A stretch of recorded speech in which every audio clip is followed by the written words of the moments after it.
días, queridos hermanos, amigos. Es un privilegio, como siempre, compartir la palabra del Señor, estudiarla. Y bueno, una vez más tenemos la posibilidad de hacerla a través de este medio. Damos muchas gracias a Dios por estos medios tecnológicos, a través de los cuales, aún en medio de las restricciones a la movilidad que persisten, podemos avanzar en la comunión con los hermanos y también en el estudio de la palabra. Y en el día de hoy vamos a continuar con nuestro panorama bíblico. Estamos avanzando ya a través de las epístolas. Hoy nos toca el libro a los Filipenses, la epístola del apóstol Pablo a los Filipenses. Pero antes de ya entrar de lleno al estudio, vamos a comenzar con una oración. Padre amado, muchas gracias por el privilegio que nos das de venir ante tu palabra, de humillarnos delante de ella, de ser instruidos mediante el Espíritu Santo, Señor, por ella. Gracias porque has dejado todo lo que necesitamos, Señor, para la vida y para la piedad. Y, Señor, queremos pedir tu guía y tu dirección sobre este estudio, pedirte que sea tu Espíritu Santo el que también guíe mis palabras, mis pensamientos, todo lo que vamos a estar compartiendo. Y también, Señor, el Espíritu Santo, que sea el que esté tocando y obrando en los corazones de los hermanos, de los amigos, Señor, que van a estar siguiendo este estudio desde sus casas. Te damos muchas gracias por esta posibilidad que nos das de estudiar aún a la distancia. La gloria y la honra sea para ti. En el nombre de Jesús. Amén. Y bien, como les decía, estamos hoy entonces con nuestro panorama de el libro de Filipenses. Este es un libro, la verdad, que hermoso. Una de mis epístolas favoritas ha sido históricamente. Muy fácil de leer, muy entretenida, muy motivadora, muy desafiante y también muy reveladora acerca de las motivaciones profundas, personales del apóstol Pablo, de qué es lo que mueve al apóstol Pablo. Es la verdad que ya así como para comenzar, decirles que recomiendo totalmente su lectura y detenerse a meditar en los distintos pasajes. Y bueno, la idea de este panorama es ayudarlos también en eso, para que ustedes puedan estar un poquito mejor preparados al momento de ir a la epístola, que de por sí es muy cortita, solo 4 capítulos y, como les decía, muy fácil lectura. El título se deriva, bueno, fundamentalmente del nombre de la ciudad griega a la cual la carta es enviada. ¿Sí? El versículo 1 del capítulo 1 dice: Pablo y Timoteo, siervos de Jesucristo, a todos los santos en Cristo Jesús que están en Filipos, con los obispos y diáconos. Gracia y paz a vosotros, de Dios nuestro Padre y del Señor Jesucristo. El versículo 1 ya deja claro de que esta epístola está enviada a, como dice aquí, todos los santos en Cristo Jesús que están en Filipos, con los obispos, es decir, con los líderes de la congregación y los diáconos, incluyendo también en ese grupo. Es decir, esta es la iglesia de Dios, la iglesia cristiana que está en Filipos. Y de ahí entonces el nombre de epístola a los filipenses, como la conocemos en nuestras Biblias. ¿Quién es el autor? Bueno, ya lo mencioné. Y el versículo 1 mismo lo deja claro, desde el principio, que la carta procede de Pablo y Timoteo, dice aquí. Y aquí, bueno, ustedes dirán, bueno, ¿pero es Pablo entonces? ¿O es Pablo y Timoteo? Pero son dos autores.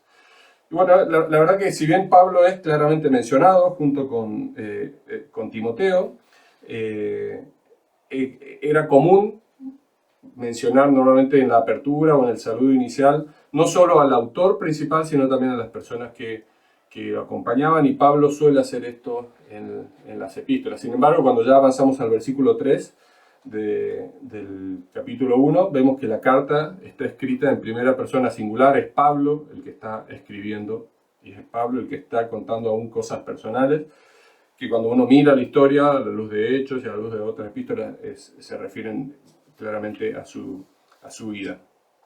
Y esta idea de que Pablo es el autor, la verdad que no ha sido grandemente cuestionada, es la posición unánime en general de la iglesia primitiva, y la verdad que tampoco hay razones para pensar que otra persona, como así hay para otros libros, de que otra persona podría haber falsificado el nombre y bajo el nombre de Pablo escribir una epístola como esta. Ahora, la fecha y el lugar de escritura es algo bien importante, algo que sí ha sido un poquito más cuestionado o discutido. La posición tradicional es que Filipenses, junto con las otras epístolas que se llaman de la prisión, recuerdan la semana pasada con Ricardo Fernández estuvimos viendo Efesios, entonces tenemos Efesios, Filipenses, Colosenses y Filemón, son las que se conocen como epístolas de la prisión, y se entiende que fueron escritas estas 4 epístolas desde una prisión durante algún periodo de encarcelamiento del apóstol Pablo, y en particular lo que entendemos nosotros es que se escribió desde su primer encarcelamiento en Roma, esto es entre el año 60 y el año 62 después de Cristo. ¿Cuáles son los argumentos que normalmente se dan para asumir que ese es el lugar y el momento en el cual se escriben estas cartas? Bueno, en primer lugar, las Filipenses, en particular las referencias que hay al pretorio. Tenemos en el versículo 13, dice, de tal manera que mis prisiones se han hecho patentes en Cristo en todo el pretorio y a todos los demás. Y la palabra pretorio normalmente se usaba o bien para un palacio o bien para la guardia imperial. Y si uno piensa entonces que Pablo estaría escribiendo desde su prisión domiciliaria en el primer encarcelamiento en Roma, bueno, esto coincide con que él estaría rodeado de la guardia imperial. ¿Sí? Entonces el pretorio probablemente vendría, la referencia al pretorio sería justamente este grupo de personas. Y luego en el versículo 22 del capítulo 4 dice, todos los santos os saludan, especialmente los de la casa de César. Entonces, una vez más, la idea de que eran varios hermanos de la iglesia de Roma que estaban rodeando a Pablo, acompañando a Pablo durante este periodo, que mandan saludos a la iglesia en Filipo, y dentro de esta iglesia en Roma se entiende que había gente que pertenecía a lo que se entiende como la casa de César, que no es solo la familia de César, sino que es la gente, el conjunto de servidores y personas que trabajaban en el palacio. Entonces estos son los argumentos que normalmente damos a favor de que la epístola fue escrita en ese periodo y desde ese lugar. Ahora, tenemos también varias semejanzas cuando vamos a Hechos 28, entre lo que se relata en las epístolas y en particular en Filipenses y lo que está viviendo el apóstol Pablo en ese momento. Hechos 28 es justamente un momento en el cual ya Pablo está preso en Roma. Ahí vemos a Pablo cuidado por soldados, ¿sí? Hechos 28:16. Vemos a Pablo recibiendo visitas, Hechos 28:30, que es consistente con Filipenses 4:18, y vemos a Pablo teniendo la posibilidad de predicar abiertamente el Evangelio, algo que vemos en Hechos 28:31, y que es consistente con Filipenses 1:12-14, Efesios 6, Colosenses 4 y demás. Entonces estos son argumentos ya también desde la perspectiva de Hechos, de que Pablo está escribiendo desde la prisión en Roma. ¿Qué lugares o fechas alternativas se han propuesto? Bueno, una es el encarcelamiento de 2 años en Cesarea. Recuerdan que previo a su encarcelamiento en Roma, Pablo está preso en Cesarea 2 años. Esto está registrado en Hechos 24. Ahora, el problema es que ahí ya es mucho más difícil congeniar con el contexto que se describe en las epístolas. ¿Por qué? Bueno, porque era mucho más difícil recibir visitas, era mucho más difícil proclamar el Evangelio durante ese periodo de encarcelamiento en Cesarea. Además, las epístolas expresan reiteradamente la esperanza de Pablo de que su caso se va a resolver prontamente y de una manera definitiva. Y eso claramente no era la perspectiva reinante durante el tiempo en Cesarea. De hecho, Pablo está apelando justamente a César y no espera que se resuelva ahí justamente el tema. Otro lugar alternativo o fecha alternativa se sugiere algún periodo de prisión en Éfeso. Ahora este todavía es mucho más difícil. Primero porque no tenemos registrado en la Biblia que Pablo haya estado preso en Éfeso. Y si lo hubiera estado, tampoco entonces tendríamos argumento para decir que él hubiera estado esperando alguna decisión final respecto a su caso. Y de hecho lo que se entiende es que Pablo, cuando pasa por Éfeso durante su viaje misionero, está con Lucas, ¿sí? Perdón, aquí ya se me han cruzado las notas. Lucas se encontraba con Pablo cuando Lucas se encuentra con Pablo cuando está escribiendo alguna de las cartas desde la prisión, en particular cuando escribe Colosenses. Pero aparentemente cuando Pablo pasa por Éfeso, no está con Lucas, ¿sí? Entonces tampoco esta posición sería muy posible. De manera que nos quedamos con la posición más firme que entendemos es que Pablo está escribiendo estas 4 epístolas, y por eso también le dediqué un poquito más de tiempo a esta justificación, porque esta misma justificación corresponde a 4 libros del Nuevo Testamento que estamos estudiando, que vamos a estar estudiando. Pablo estaría escribiendo desde la prisión en Roma, y dada su expectativa de que esto se resuelva prontamente, como vemos en Filipenses, entendemos que dentro de ese periodo que va entre el 60 y el 62 estaremos más hacia el final ya. Esa sería probablemente la fecha de escritura. Ahora, ¿cuál es el contexto? Bueno, en primer lugar podemos ver algo sobre el contexto de los destinatarios.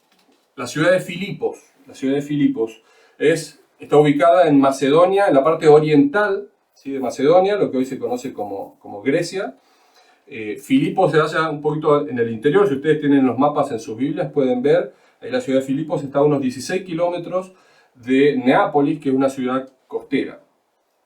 Hay una cadena de montes que separa a la costa, hay que básicamente elevarse, y luego viene como una llanura donde estaba ubicada la ciudad de Filipos. Esta ciudad originalmente se conocía, tenía el nombre de Crenides, que significa las pequeñas fuentes. Ahora, debido a esto, básicamente debido a numerosos manantiales y demás que había por la zona. De hecho, cuando ustedes miran hoy en la región donde está ubicada, se ve una zona muy fértil. Ahora, la ciudad, el nombre de Filipos lo recibe a partir de Felipe II de Macedonia, que fue el padre de Alejandro Magno, ¿sí?, quien a partir del descubrimiento de minas de oro y bueno, todos estos recursos naturales, él conquista la ciudad, la fortifica y le da su nombre en el año 365 a.C. Luego, ya casi 200 años después, en el siglo II a.C., Filipos se convierte parte de una provincia romana,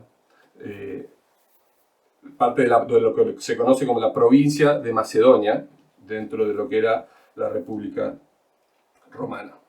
Ahora, durante los siglos II y I a.C., la verdad que no hay muchas menciones específicas a Filipos, es una ciudad que pasa relativamente desapercibida, hasta el año 42 a.C. En el año 44, 2 años antes del evento que voy a describir ahora, Julio César fue asesinado por un grupo llamado los Libertadores. ¿Sí? Este grupo estaba liderado por Bruto y por Casio, eran los 2 líderes de esta insurrección. En el año 42, entonces, se produce un enfrentamiento entre las fuerzas de Antonio y Octaviano, que eran parte del segundo triunvirato que gobernaba la República Romana en ese momento, y se enfrentan con las fuerzas lideradas por Bruto y Casio en la batalla, lo que se conoce como la batalla de Filipos, años 42 a.C. ¿Y por qué es importante? Bueno, porque al vencer, aquí se terminan, si ustedes leen un poquito la historia, Bruto y Casio, a partir de ciertas confusiones, se terminan suicidando los dos, entendiendo que estaban perdiendo. Y bueno, entonces básicamente ahí esto precipita el final de lo que se conoce como la República Romana, que tenía muy buena institucionalidad para lo que era el momento, y el surgimiento del Imperio Romano en ese periodo, del cual Octaviano, luego a partir de una básicamente disputa entre Octaviano y Antonio, Octaviano vence y él se proclama como el primer emperador, el primer rey, vamos a decir, de este imperio. Y se lo conoce a partir de ese momento ya como Augusto César. ¿Sí? Él reinó desde el año 27 a.C. hasta el año 14 después de Cristo, y él es justamente quien está reinando en el momento del nacimiento de nuestro Señor Jesús. Ahora, después de la batalla de Filipos en el año 42, la ciudad se convierte en una colonia romana. Esto también es consistente con el relato que vemos en Hechos 16 y con la evidencia que tenemos en el libro de Filipenses. Y muchos veteranos también del ejército romano se establecen allí en esta provincia de Macedonia, en la ciudad de Filipos. Ahora, al ser una colonia romana, lo que vemos es que la ciudad tenía muchos privilegios. En particular, tenía autonomía respecto del gobierno provincial y tenía básicamente los mismos derechos otorgados a las ciudades que estaban en Italia, inclusive el uso de la legislación romana. Estaba también exenta de varios impuestos y disfrutaba también de los residentes, los ciudadanos básicamente de Filipos tenían ciudadanía romana, algo que también es confirmado por el relato en Hechos 16:21. Ser una colonia romana también era al final del día una gran fuente de orgullo cívico para los filipenses. Ellos usaban el latín como su idioma oficial, ellos adoptaron las costumbres romanas, establecieron el gobierno de su ciudad, igual que las ciudades italianas. Era como una pequeña Italia, básicamente una pequeña Roma en Macedonia, en lo que hoy es Grecia. Ahora, ¿esto por qué es importante? Bueno, justamente porque parte de lo que Pablo trata en el capítulo 3 es con el hecho de que nosotros como creyentes, o mejor dicho, los creyentes de la iglesia de Filipos, a quienes está dirigiendo, son ciudadanos celestiales. Y Pablo hace mucho énfasis justamente en la gloria celestial y en la ciudadanía celestial. En Filipenses 3:20, de hecho, dice: nuestra ciudadanía está en los cielos, de donde también esperamos al Salvador y al Señor Jesucristo. Esto justamente se entiende por el contexto, por el hecho de que los filipenses y probablemente también los hermanos de la iglesia de Filipos de alguna manera también ya se jactaban de ser ciudadanos de Roma. En la actualidad, ¿qué hay de esta ciudad? Bueno, la verdad que todo lo que queda son ruinas. Estuve mirando un poquito en Google Maps, ustedes pueden ver ahí, básicamente quedan ruinas de la ciudad y es una gran cantidad de ruinas. Se ve muy bien el mapa de la ciudad, o por lo menos de las principales partes de la ciudad. Y lo que sí hay hoy, lo que era la ciudad costera, sí hoy es una ciudad bastante pujante, pero claramente toda esta gloria de ese tiempo ha desaparecido en la ciudad. Ahora, contexto de la iglesia de Filipos. Lo primero que podemos ver es la primera visita de Pablo y los primeros creyentes en la ciudad de Filipos. Conocemos mucho, la verdad, sobre el origen de esta iglesia a través del relato que nos da Lucas en el libro de Hechos, en el capítulo 16. La iglesia en Filipos fue, de hecho, la primera fundada por el apóstol Pablo en Europa, ¿sí? Y se remonta al segundo viaje misionero del apóstol Pablo que realizó junto a Silas. Hechos 16, en los versículos 12 al 40 tenemos todo este relato. De hecho, Filipos fue la primera ciudad de Europa visitada por Pablo en uno de sus viajes. Esto fue en el año 52 después de Cristo. El relato de Hechos 16, a partir de ahí uno puede inferir que Filipos tenía una población judía relativamente pequeña. ¿Por qué? Bueno, porque evidentemente no había suficientes hombres para formar una sinagoga. El requisito eran 10 hombres judíos que fueran cabezas de una casa, de manera que las mujeres devotas lo que hacían era reunirse afuera de la ciudad en un lugar de oración, las mujeres judías devotas. De hecho, esto lo vemos en Hechos 16:13, y se dice que se reunían junto a orillas del río Gangites. Ahí es donde Pablo las encuentra y les predica el Evangelio. ¿Sí? Ahí vemos en el relato la conversión de Lidia, que era una vendedora de púrpura, en el versículo 14 del capítulo 16. Esto es, probablemente era una mercader con una buena posición económica que trabajaba con bienes teñidos de púrpura o algo relacionado con púrpura. Ella se convierte y se entiende que la iglesia filipense comienza inicialmente congregándose en su casa. Ahora, lo que vemos también en el relato de Hechos 16 es como la oposición satánica surge automáticamente a partir de la conversión de algunas personas en la ciudad. Ahí, ¿se acuerdan el episodio con esta muchacha esclava que tenía capacidades de adivinación? Estaba poseída por un demonio y Pablo no quiere que esta chica esté dando testimonio acerca de lo que Pablo estaba haciendo, entonces la confronta y echa fuera directamente el demonio, en Hechos 16-18. Ahora, este episodio básicamente dispara la ira de los amos de esta muchacha, quienes ahora, por supuesto, están perdiendo una gran ganancia que ellos obtenían a partir de las tareas de adivinación de la muchacha. Entonces lo que hacen es toman a Pablo, los llevan y a Silas los llevan frente a los magistrados de la ciudad. En el versículo 20 del capítulo 16 vemos esto, e incitan, apelan a este orgullo cívico de los filipenses, diciendo que estos dos predicadores de alguna manera son una amenaza para las costumbres romanas. Como resultado, ¿qué pasa? Terminan azotando a Pablo y a Silas y encarcelándolos. Ahora, los detalles siguen, todo esto en Filipos, los dos predicadores, recuerdan, hay un terremoto que Dios produce durante la noche y son liberados, todas las celdas son abiertas. El carcelero, recuerdan el episodio con el carcelero, que termina al final abriendo su corazón y convirtiéndose al Evangelio, él y su casa, que los lleva también a su casa, a Pablo y a Silas, y al día siguiente los magistrados se enteran además que Pablo tenía ciudadanía romana, no podían hacer lo que hicieron, esto de azotarlos y de encarcelarlos sin un previo juicio, era ilegal. Entonces, llenos de miedo, los liberan y les terminan pidiendo que por favor que se retiren de la ciudad.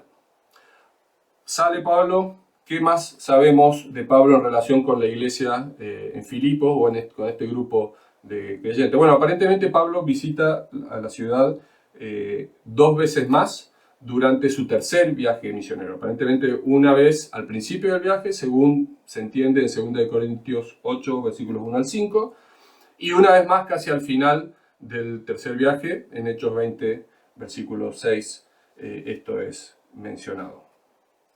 Ahora, y esto también nos está llevando a entender el contexto, ¿sí? Y mucho de lo que se menciona en el libro de Filipenses.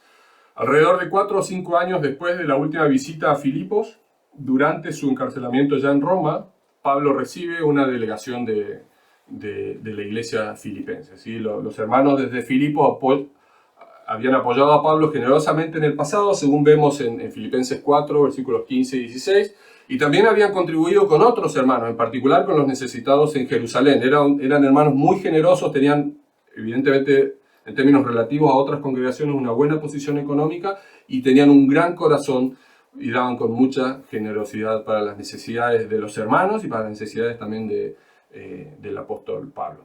Ahora ellos, oyendo del encarcelamiento de Pablo en Roma, envían otra contribución. Filipenses 4:10 hace referencia a eso. Y junto con ella no solo envían recursos económicos, sino que también envían a Epafrodito para ministrar a las necesidades de Pablo. Y aquí está el punto. En Filipenses 2, versículos 26 y 27, vemos que Pablo, al escribirles a los hermanos en Filipo, describe o explica que Epafrodito sufrió una enfermedad casi fatal, que estuvo a punto de morir. Ahora no sabemos si esta enfermedad fue camino a Roma o fue durante su estadía allí. Pero el punto es que Pablo al final decide enviar de regreso a Filipo, según vemos al final del capítulo 2, y escribe esta epístola entonces para enviarla con Epafrodito. Entonces, entender estos detalles es clave, porque están entre medio de toda la epístola. Las menciones a Epafrodito, a las ayudas previas que habían dado los hermanos de Filipo y demás. Ahora, ¿cuál es entonces el propósito? ¿Por qué escribe Pablo esta carta? Bueno, la verdad que aquí hay bastante discusión respecto de cuál es la razón o las razones por las que Pablo escribe. Y la verdad que cuando uno lee la epístola, uno entiende esta discusión, porque no es obvio cuál es el tema principal. La pregunta que uno podría hacerse, bueno, ¿hay algún propósito dominante en la epístola, como sí lo hay en otros libros, que otras epístolas de Pablo que ya hemos estudiado? ¿O es más bien esto una obra desestructurada en la cual no hay un solo tema dominante, simplemente hay varios temas que se van tratando? Algunos temas son pastorales, otros temas son personales, y se aprovecha el retorno de Epafrodito para escribir esta carta y mencionar y de alguna manera ponerlos en papel todos estos temas. Otra forma de pensarlo sería, si Epafrodito no hubiera tenido que regresar a Filipo, dado su enfermedad o a partir de su enfermedad, ¿hubiera Pablo escrito igualmente una epístola a la iglesia de Filipos, así como hizo con la iglesia de Corinto, a la cual le envió 2 o 3 epístolas, a la iglesia de Éfeso, a la iglesia en Roma? No sabemos, la verdad, obviamente no tenemos la respuesta, Pero sí es bueno pensar en esto. O sea, en ese aspecto Filipenses es distinta. Si bien es una carta del apóstol Pablo a una iglesia, es una carta diferente a las otras, o a gran parte de las otras epístolas paulinas que tenemos. Y pensar en esto también nos ayuda a entender entonces, cuando nos sentamos, cuando leemos, cuando tratamos de entender qué es lo que Pablo está queriendo decir, tener en cuenta todos estos detalles nos ayudan. Siguiendo entonces, ¿cuál es el propósito? Bueno, algunos afirman que la preocupación dominante de Pablo y la máxima urgencia es para con el Evangelio. O sea que ese es el punto principal que Pablo quiere reforzar aquí.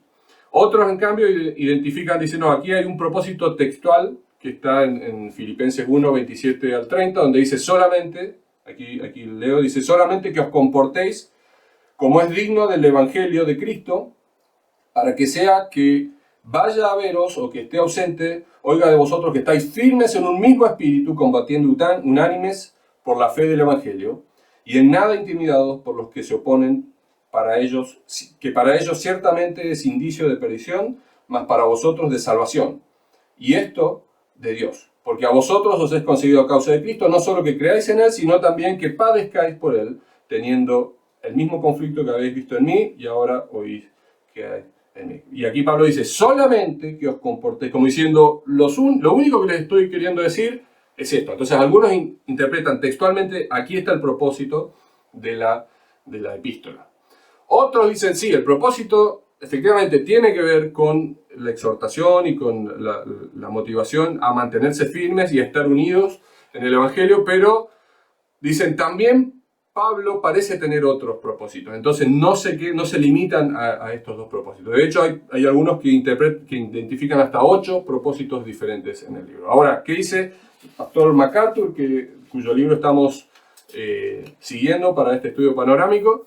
Bueno, él dice efectivamente Pablo tenía varios propósitos al componer esta epístola y él identifica 4, dice, o 5. Dice, 1, expresar a través de la escritura su gratitud por la ofrenda a los filipenses, lo vimos en Filipenses 4, 10 al 18. En segundo lugar, comunicar a los filipenses la razón por la cual él decide regresarles a Epafrodito, que no se piensen que es porque él no estaba haciendo un buen trabajo o que no le servía, sino que justamente dada la enfermedad casi mortal que había tenido y dado que los filipenses evidentemente apreciaban mucho a Epafrodito, era bueno para ambos, Epafrodito y el resto de la congregación, reunirse.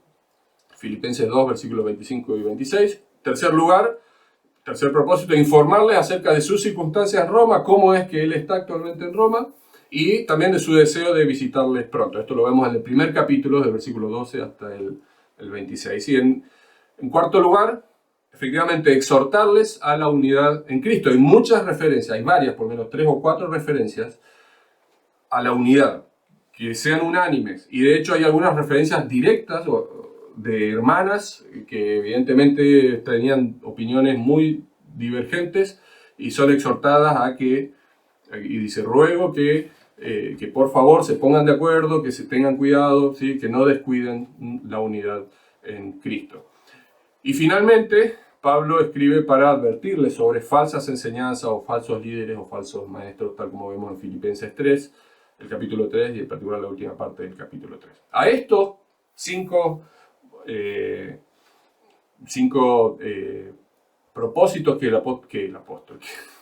el pastor MacArthur identifica, podríamos agregar inclusive también un sexto, que es la recomendación que hace Pablo de Timoteo con el fin de que le den la bienvenida cuando él llegue, tal como vemos en Filipenses 2, versículos 19 al 23. Ahora, ¿cuáles son los temas históricos y teológicos en Filipenses? Bueno, a diferencia también de otras epístolas, como Romanos, como Corintios, como Efesios o Colosenses, la carta a Filipenses no tiene una división clara entre una sección más doctrinal y una sección más práctica. De hecho, es una epístola muy práctica, fundamentalmente práctica, con algunos temas doctrinales entre medio, pero es fundamentalmente práctica. Hay algunas... No hay tampoco muchos elementos históricos, no hay ninguna cita del Antiguo Testamento, solo hay algunas menciones autobiográficas de Pablo respecto a su vida antes y después de conocer a Cristo, tal como vemos en los primeros versículos 4 al 7 del capítulo 3. Tampoco o mejor dicho, hay poca relativamente instrucción teológica directa, y la única excepción aquí es un pasaje muy conocido, Filipenses 2, versículos 5 al 11. ¿Se acuerdan de este pasaje que describe la humillación y la exaltación de Cristo? Que contiene enseñanzas realmente espectaculares, de las más profundas y cruciales acerca del Señor Jesús en toda la Biblia, que demuestra y que describe todo el proceso, desde la gloria original de Cristo, su humillación y su exaltación posterior. Otro tema que se trata tiene que ver con la búsqueda de la semejanza de Cristo. El hecho de que un elemento definitivo, característico de un verdadero creyente es ser imitador de Cristo. Y Pablo dice, esto es lo que busco, yo quiero ser como Cristo y quiero que ustedes también me imiten en este objetivo, de ser como Cristo. Esto lo vemos en el capítulo 3 de Filipenses. Y por supuesto, algo por lo cual se conoce mucho la epístola a los Filipenses, es el tono dominante gozoso que tiene. Se habla mucho del gozo, se habla mucho de regocijarse, hay por lo menos 13 menciones a lo largo de la epístola. ¿Cuáles son las doctrinas principales mencionadas o implícitas en Filipenses? Bueno, hay tres fundamentalmente. Uno, como ya mencionamos, la humillación de Cristo. El hecho de que Cristo vino al mundo a servir, a humillarse y a sacrificarse a sí mismo por nosotros.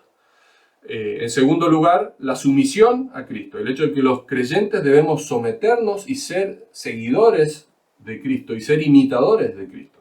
Si Cristo se humilló, nosotros también tenemos que humillarnos. Y en tercer lugar, la provisión de Cristo, de Dios, a los creyentes. Dios provee, Dios se encarga de cubrir todas las necesidades de sus hijos. Esas tres doctrinas están bien claras en el libro de Filipenses, aunque están, como les digo, no necesariamente en una sección doctrinal inicial, sino que están a lo largo del libro. ¿Cuáles son los retos de interpretación que tiene la epístola? Bueno, la verdad es que no hay muchos. El único y el más significativo, sin duda, es quiénes son los que aquí se menciona como enemigos de la cruz. Filipenses 3, versículos 18 y 19 dice, porque por ahí andan muchos, de los cuales os dije muchas veces, y aún ahora lo digo llorando, que son enemigos de la cruz de Cristo, el fin de los cuales será perdición, cuyo Dios es el vientre y cuya gloria es su vergüenza, que solo piensan en lo terrenal. Bueno, tal como había ocurrido, o tal como había hecho Pablo y hacía Pablo con otras iglesias que él había fundado o en cuya edificación de alguna manera él había participado, Pablo advierte a los filipenses sobre los peligros de los falsos maestros. Esto lo podemos ver también en Hechos 20, versículos 28 al 31, el hecho de que Pablo hacía esto en forma continua. ¿Sí? El ministerio de Pablo la instrucción de Pablo incluía muchas advertencias sobre las falsas doctrinas y sobre los falsos maestros. El lenguaje aquí de Pablo, utilizado por Pablo, implica que tales personas no afirmaban abiertamente una oposición a Cristo, no negaban su obra en la cruz o la salvación por gracia o a través de la fe. ¿Sí?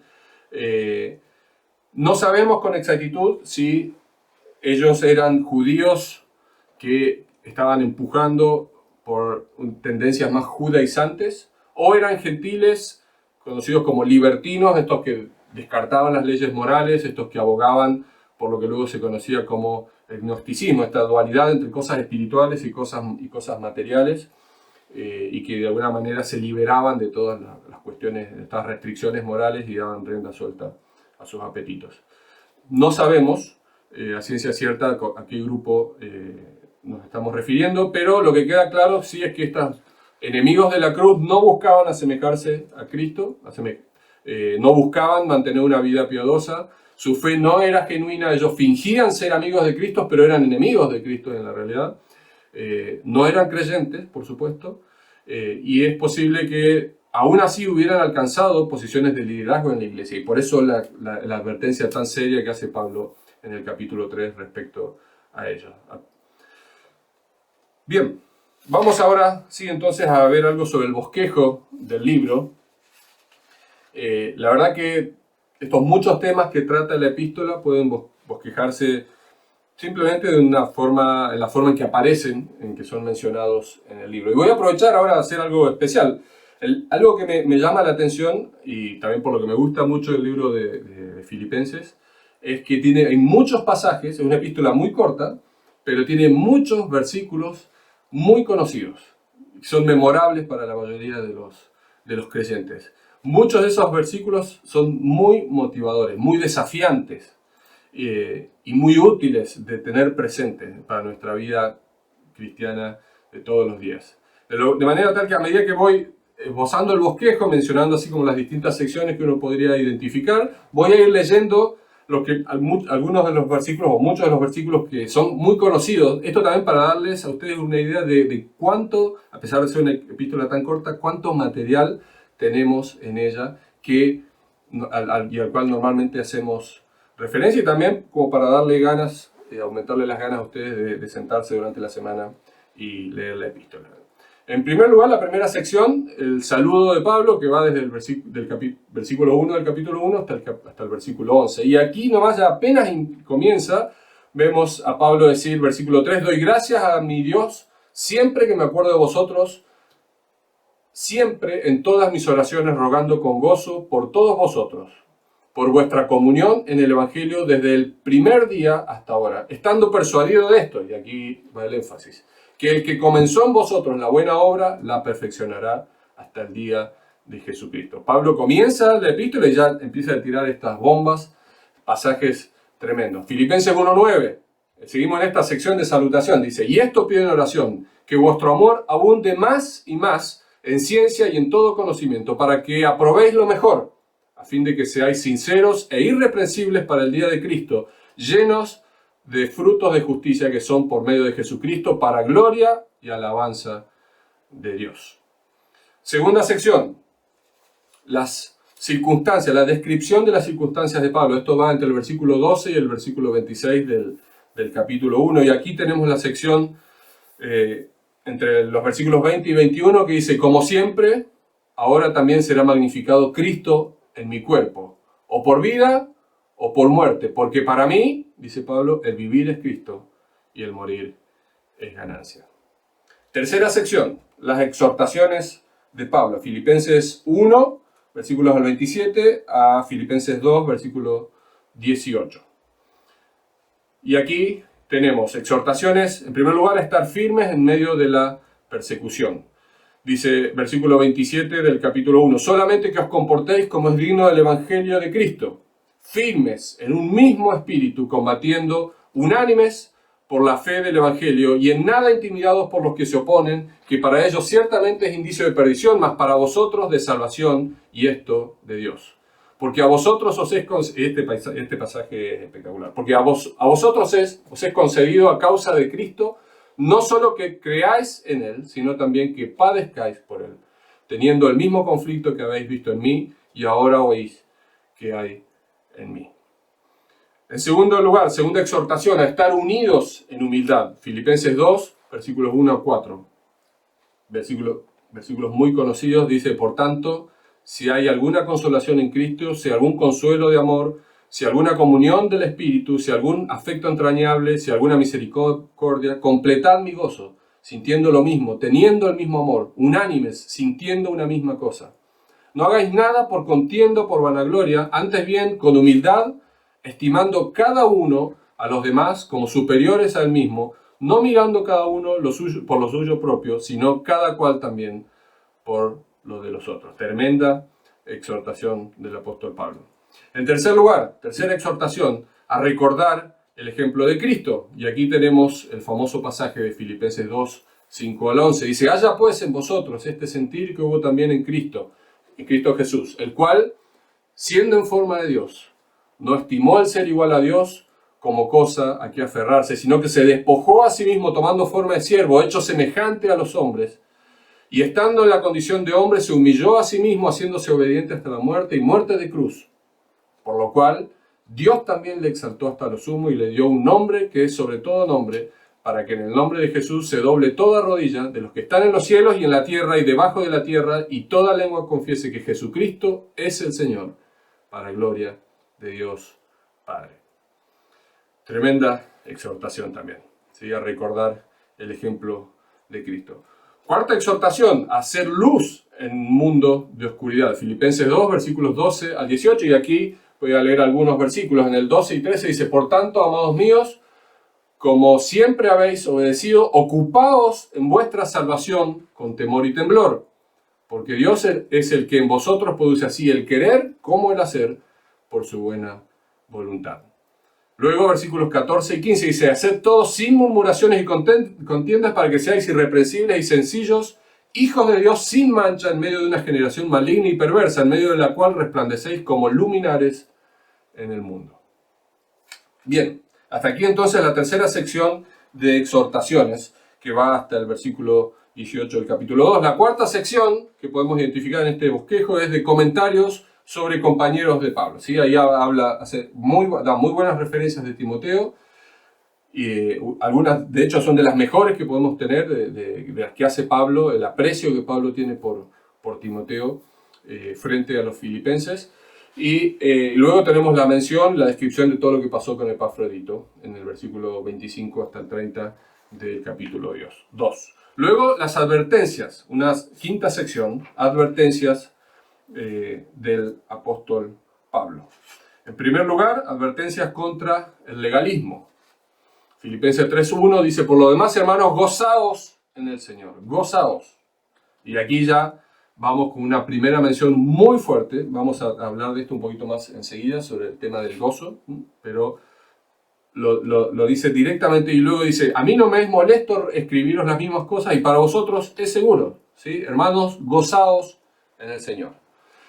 Versículos 7 al 11 del capítulo 3 dice: pero cuantas cosas para mí eran ganancia. Este pasaje es también realmente memorable, en cuanto al testimonio de Pablo, donde Pablo abre su corazón sobre cómo él se percibía a sí mismo antes de Cristo y cómo él se percibe ahora que está en Cristo y qué es lo valioso realmente para él ahora. Dice: pero cuantas cosas para mí eran ganancia, las he estimado como pérdida por amor de Cristo, y ciertamente aún estimo todas las cosas como pérdida por la excelencia del conocimiento de Cristo Jesús, mi Señor, por amor del cual lo he perdido todo y lo tengo por basura, para ganar a Cristo y ser hallado en Él, no teniendo mi propia justicia, que es por la ley, sino la que es por la fe de Cristo, la justicia que es de Dios por la fe, a fin de conocerle y el poder de su resurrección y la participación de sus padecimientos, llegando a ser semejante a Él en su muerte, si en alguna manera llegase a la resurrección de entre los muertos. Y luego agrega, versículos 12 al 14, otro pasaje memorable: no que lo haya alcanzado ya, ni que ya sea perfecto, sino que prosigo por ver si logro asir aquello para lo cual fui también nacido por Cristo Jesús. Hermanos, yo mismo no pretendo haberlo ya alcanzado, pero una cosa hago, olvidando ciertamente lo que queda atrás y extendiéndome a lo que está delante, prosigo a la meta, al premio del supremo llamamiento de Dios en Cristo Jesús. Luego, una sección de advertencias en contra del libertinaje. Ojo con el libertinaje. Esto ya leímos también algo de esto. Filipenses 3, versículos 17 hasta el 4:1. Y leemos algunos versículos. El versículo 17, 3 y 17 dice: hermanos, sed imitadores de mí y mirad a los que así se conducen según el ejemplo que tenéis en nosotros. Otro pasaje bien conocido. Efesios 3, 20 y 21, bien conocido también. Dice: mas nuestra ciudadanía está en los cielos, de donde también esperamos al Salvador, al Señor Jesucristo, el cual transformará el cuerpo de la humillación nuestra para que sea semejante al cuerpo de la gloria suya, por el poder con el cual puede también sujetar a sí mismo todas las cosas.